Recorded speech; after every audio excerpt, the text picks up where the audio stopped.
Ya, baik. Sebelum mulai, Bram absen dulu sebentar, ya.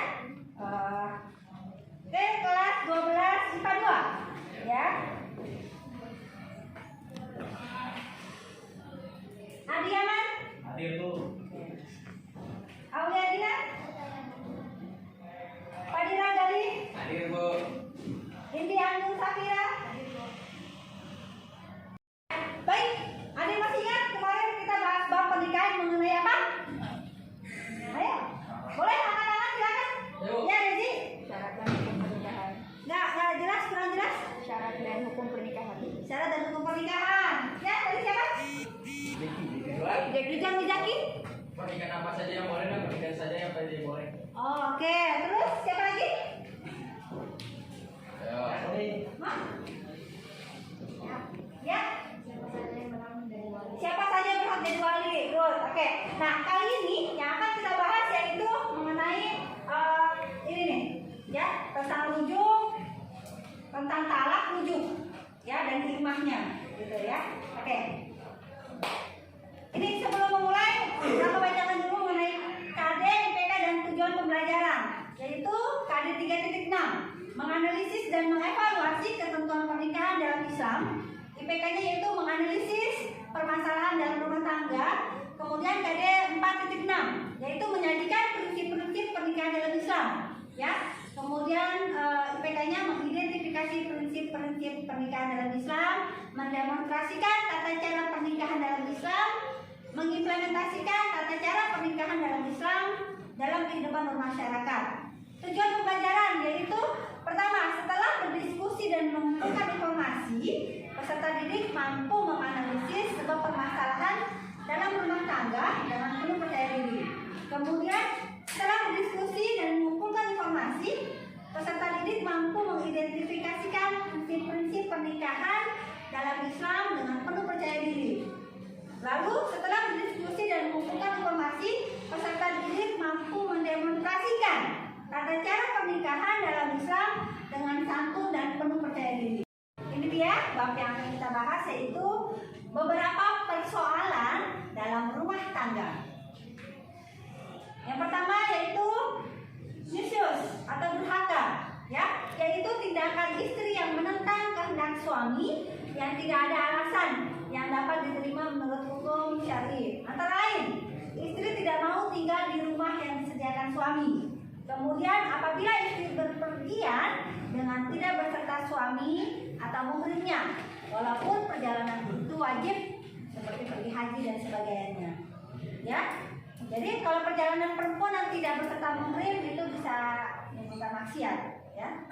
Lanjut yang kedua yaitu talak atau perceraian, ya. Yaitu adalah melepaskan ikatan pernikahan yang disebabkan oleh perselisihan antara suami istri yang menimbulkan bibit permusuhan dan kebencian di antara keduanya. Macam-macam talak itu ada dua. Pertama, talak raj'i, ya, yaitu talak sementara. Ini bisa rujuk kembali, ya. Kemudian talak bain, yaitu talak selamanya. Ini tidak bisa rujuk atau tidak bisa kembali lagi. Nah, ini hukum talak. Yang pertama ada wajib, kemudian ada sunnah dan ada haram, ya.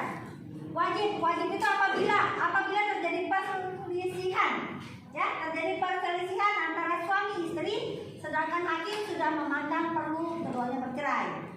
Kemudian sunnah apabila suami tidak lagi sanggup membayar kewajibannya atau memberikan nafkah, atau istri tidak bisa menjaga kehormatan dirinya. Kemudian haram atau bid'ah, hukum talak tersebut jika dalam kedua keadaan. Yang pertama, menjatuhkan talak sewaktu istri sedang haid. Kemudian yang kedua, menjatuhkan talak sewaktu istri yang telah dicampurinya dalam waktu suci itu.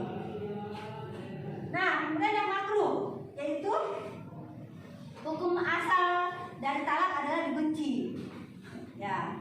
Nah, ini dia lafaz talak, ucapan cerai. Kalimat yang dipakai untuk perceraian ada dua macam. Pertama, sharih dan kinayah. Sharih itu terang atau jelas, ya.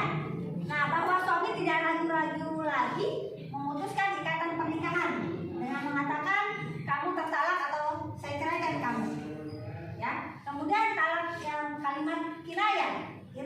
sindiran, ya, bahwa suami masih ragu-ragu untuk mengucapkan kata cerai, sehingga suami hanya mau melakukan sindiran saja. Misalnya, saya pulangin kamu ya ke orang tua kamu, seperti itu, ya. Nah ini dia rukun-rukun talak. Ini suami yang mukhalaf. Jika suami tidak berakal, mabuk, tidak balik, atau tidak dengan sukarela atau dipaksa, gitu ya, maka talaknya jatuhnya itu tidak sah. Ya. Kemudian istri yang diikat dengan ikatan pernikahan yang hakiki dengan suami yang menyeraikannya. Hikmahnya nih, hikmah dari talak. Sebelum ke hikmah ini, kita akan saksikan dulu video. Ya. Ini dia video mengenai Lesti Kejora nih, yang sedang in tentang KDRT. Gimana dia kan setelah mengalami KDRT, rujuk kembali. Hukumnya bagaimana menurut Islam? Silakan Bapak. KDRT-nya dulu.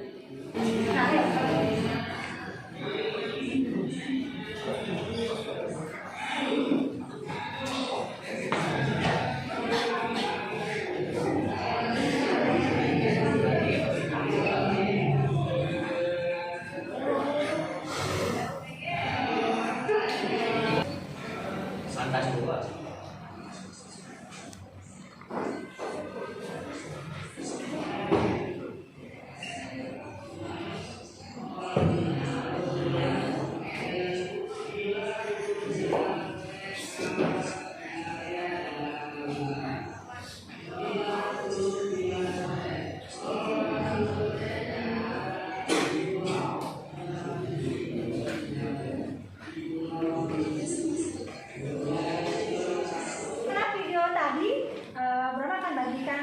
Kerja, ya, nanti kalian akan diskusikan per kelompok. Kelompoknya seperti kemarin yang sudah sesuai dengan tanggal lahir, tahun lahir, kayak gitu ya. Jadi itu kelompoknya, ya. Nah ini LKPD-nya ini nanti Brahma bagikan, kalian diskusikan bersama kelompok masing-masing. Baru setelah itu, setelah dapat hasil diskusi, nanti salah satu perwakilan dari kelompoknya, entah ketua atau sekretaris, mempresentasikan di depan. Oke, bisa? Ini ada KPD-nya. Nanti kalian kerjakan, ya. Bagikan, silakan.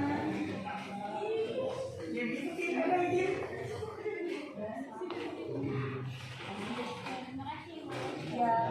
Mana? Sudah dibersihkan. Silakan kalau masih bingung cari di handphone. Tadi ya kita bilang bagaimana tekniknya dalam Islam juga bagaimana. Setelah itu harus salah satu.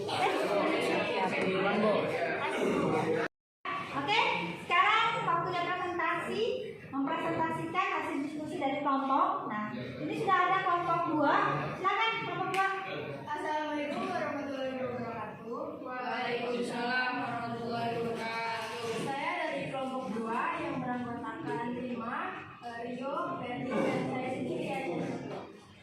Hasil dari kelompok kami, menurut kelompok kami, mengenai kasus sosial, bagaimana hukumnya dalam Islam jika rujuk kembali, yaitu jika sebab kealaman dari suami istri tersebut, maka hukumnya yaitu ma'fum atau dimaafkan. Tapi menurut sebagian dan kebanyakan para ulama tidak bisa karena talak ini masalah serius, tidak untuk main-main.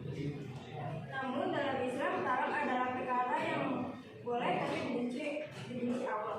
Jadi intinya jika masih bisa dipertahankan dan diperbaiki maka itu bagus. Jika tidak bisa ya tidak mengapa. Sekian dari saya. Wassalamualaikum warahmatullahi wabarakatuh. Waalaikumsalam. Kali ini kelompok 3 yang akan memberikan presentasi mengenai hasil diskusi kelompoknya. Silakan, Alika. Assalamualaikum warahmatullahi wabarakatuh. Waalaikumsalam warahmatullahi wabarakatuh.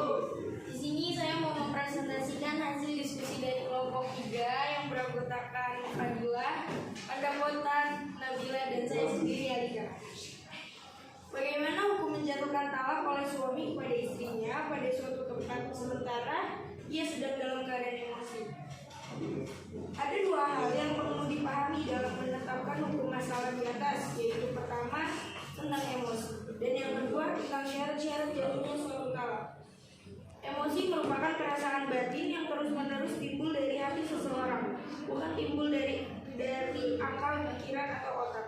Karena itu suatu emosi yang timbul pada seseorang mungkin tidak menutup akal pikiran dan mungkin pula dapat menutup akal pikiran.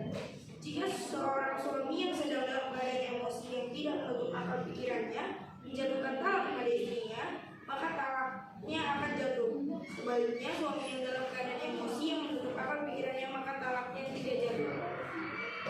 Dalilnya adalah orang yang dalam keadaan emosi yang tertutup akal pikirannya disamakan dengan orang yang sedang mabuk. Orang yang sedang mabuk, jika ia melakukan perbuatan penting seperti sholat, maka sholatnya tidak sah karena akal pikirannya tertutup karena mabuknya itu. Dasarnya ialah firman Allah Subhanahu wa taala, Quran surat An-Nisa ayat 43 yang artinya, "Hai orang-orang yang beriman, janganlah kamu sholat sedang kamu dalam keadaan mabuk, sehingga kamu mengerti apa yang kamu ucapkan." Demikian juga halnya dengan talak yang dijatuhkan suami dalam keadaan emosi yang pikirannya sedang tertutup, maka talaknya tidak jatuh berdasarkan hadis Quran surat At-Tirmidzi dan Al-Bukhari. Hadis ini mauquf yang artinya diriwayatkan dari Abu Hurairah dan Nabi SAW. Beliau bersabda, setiap talak yang dijatuhkan suami adalah sah, kecuali talak suami yang tertutup akalnya. Dalam pada itu, talak yang dijatuhkan suami hendaklah resmi dalam arti lengkap dengan rukun dan syarat-syaratnya. Di antara rukun talak itu ialah dihadiri oleh 2 orang saksi laki-laki. Allah Subhanahu wa taala berfirman pada surat At-Talaq ayat 2, yang artinya saksikanlah dengan 2 orang saksi di antara kamu dan lakukanlah persaksian itu karena Allah. Menurut Undang-Undang Nomor 1 Tahun 1974 Pasal 30 dan 39, maka setiap perceraian dilakukan di hadapan sidang pengadilan agama atas ketetapan dan keputusan hakim. Undang-Undang Nomor 7 Tahun 1989 tentang peradilan agama bagian kedua, paragraf 1 pasal 65 dan keputusan Menteri Agama Nomor 154 Tahun 1991 tentang pelaksanaan Instruksi Presiden Nomor 1 Tahun 1991 tentang kompilasi hukum Islam di Indonesia bab 16 bagian ke-1 pasal 115. Dengan demikian, maka talak yang dijatuhkan suami terhadap istrinya itu tidak sah menurut hukum yang berlaku di Indonesia. Seandainya talak itu dilakukan sesuai hukum yang berlaku di Indonesia, maka rujuknya dicatat dan dilakukan di hadapan pegawai pencatat nikah dan disaksikan oleh 2 orang saksi sesuai dengan bab 18 bagian ke-1 pasal 164, 165 dan 160. Sekian dari saya. Wassalamualaikum warahmatullahi wabarakatuh. Waalaikumsalam warahmatullahi wabarakatuh. Kesimpulan dari yang disampaikan oleh Alika tadi mengenai bagaimana hukum menjatuhkan talak oleh suami kepada istrinya pada suatu tempat sementara ia sedang dalam keadaan emosi. Kemudian bagaimana pula proses rujuknya jika suami ingin merujuk kepada istrinya. Nah, kesimpulannya yaitu dari keterangan di atas ya, dari hadis dan ayatnya. Yang pertama, jika talak itu dijatuhkan oleh suami yang dalam keadaan emosi, maka akal pikirannya telah tertutup, ya, maka talaknya tidak jatuh. Oke. Kemudian yang kedua, jika talak itu dilakukan oleh suami dalam keadaan emosi yang tidak tertutup akal pikirannya, maka talak itu pun juga tidak jatuh karena tidak disaksikan oleh 2 orang saksi. Nah, bila talak itu dilakukan secara resmi dengan arti lengkap, rukun dan syaratnya, maka talak itu jatuh, gitu ya. Kemudian talak yang jatuh 1 kali atau 2 kali itu masih dapat rujuk kembali oleh suami. Kemudian yang ketiga, talak yang dilakukan di luar pengadilan maka tidak sah talaknya. Ya, itu kalau soal bersoal. Terima kasih. Assalamualaikum. Ini kesimpulannya yaitu Islam mengajarkan bahwa pernikahan adalah untuk mewujudkan keluarga yang sakinah, mawaddah dan warahmah. Kemudian pernikahan mempunyai kata dasar nikah. Menurut bahasa Indonesia, nikah artinya bersatu atau berkumpul.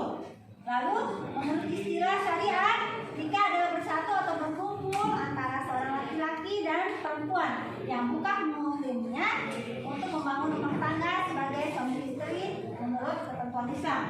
Kemudian dalam ketentuan Islam, nikah itu menghalalkan hubungan seksual antara keduanya dengan dasar sukarela atau persetujuan bersama demi terwujudnya keluarga bahagia yang diridhoi Allah SWT.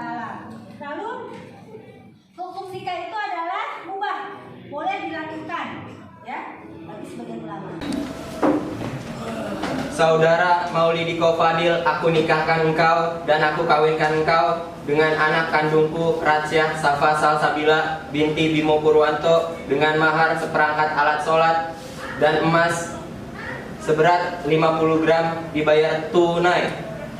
Saya terima nikah dan kawinnya Ratsyah Safa Salsabila binti Bimo Purwanto dengan mas kawin tersebut dibayar tunai. Gimana para saksi? Sah?